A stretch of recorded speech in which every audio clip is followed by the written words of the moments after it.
एक छोटे से शहर में आदित्य नाम का एक युवक रहता था। वह पढ़ाई में ठीक ठाक था, लेकिन उसमें एक बहुत बड़ी कमी थी। वह हर जरूरी काम को टालता रहता था। जब भी उसकी माँ या पिता उसे पढ़ने के लिए कहते, वह हंसकर कहता, अभी बहुत वक्त है, कल से पढ़ाई शुरू करूंगा। यही कहते कहते उसके 3 साल बीत गए। स्कूल के रिजल्ट आए। आदित्य फेल हो गया। घर वालों ने समझाया, बेटा समय की कदर करना सीखो, जो समय आज गया वह फिर कभी लौट कर नहीं आता। लेकिन आदित्य को फर्क नहीं पड़ता। वह शहर गया पढ़ाई करने, लेकिन उसकी आदतें नहीं बदली। दिन भर मोबाइल पर रील्स देखना, दोस्तों के साथ मस्ती करना, हर काम को टालना, यही उसकी दिनचर्या बन चुकी थी। आदित्य के शहर में एक बुजुर्ग व्यक्ति रहते थे, शांत स्वभाव के, गहराई से सोचने वाले और जीवन के अनुभवों से भरपूर। लोग उन्हें ज्ञान बाबा कहते थे। एक दिन आदित्य ने तय किया, मुझे उनसे मिलना चाहिए, शायद मेरी जिंदगी बदल सके। वह बाबा के पास गया। बाबा पेड़ के नीचे आंखें बंद किए ध्यान में लीन थे। आदित्य ने सिर झुकाया और कहा, बाबा मैं हर जगह पीछे रह जाता हूं, मेरे दोस्त मुझसे आगे निकल जाते हैं, मैं हार गया हूं, कृपया मेरी मदद करें।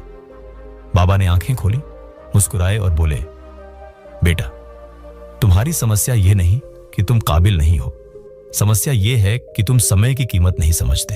चलो मैं तुम्हें एक कहानी सुनाता हूं। बहुत समय पहले एक राजा था जो प्रजापालक और न्यायप्रिय था। एक दिन वह जंगल में एक गरीब आदमी से मिला। मैले कपड़े, थका चेहरा, निराशा से भरा जीवन। राजा ने पूछा, क्या तुम कुछ करना नहीं चाहते? गरीब व्यक्ति बोला, कोशिश की लेकिन कोई साथ नहीं देता, लगता है मेरी किस्मत ही खराब है। राजा मुस्कुराया और बोला, आज मैं तुम्हें एक मौका देता हूं। आज सूर्यास्त से पहले अगर तुम मेरे महल में आ जाओ और जितना सोना ले जा सको वह सब तुम्हारा होगा। वह आदमी बहुत खुश हुआ, दौड़ता हुआ घर गया, पत्नी को बताया। वह भी खुश हो गई और बोली, जल्दी जाओ कहीं देर ना हो जाए। पर वह आदमी बोला, पहले कुछ खा लूं, बहुत भूख लगी है, फिर चला जाऊंगा। पत्नी ने झटपट खाना बनाया। वह धीरे धीरे खाने लगा। फिर उसे नींद आने लगी। उसने सोचा, थोड़ी देर सो लूं फिर जाऊंगा। वह सो गया। 2 घंटे बीत गए। उठकर भागा, पर गर्मी बहुत थी। उसने एक पेड़ के नीचे विश्राम किया और फिर सो गया। 4 घंटे और निकल गए। अब जब वह उठा तो सूरज डूबने वाला था। वह दौड़ा महल की ओर, लेकिन जब पहुंचा तो दरवाजे बंद हो चुके थे। वह फूट फूट कर रो पड़ा। एक बार अमीर बनने का मौका उसके हाथों से समय की लापरवाही के कारण निकल गया।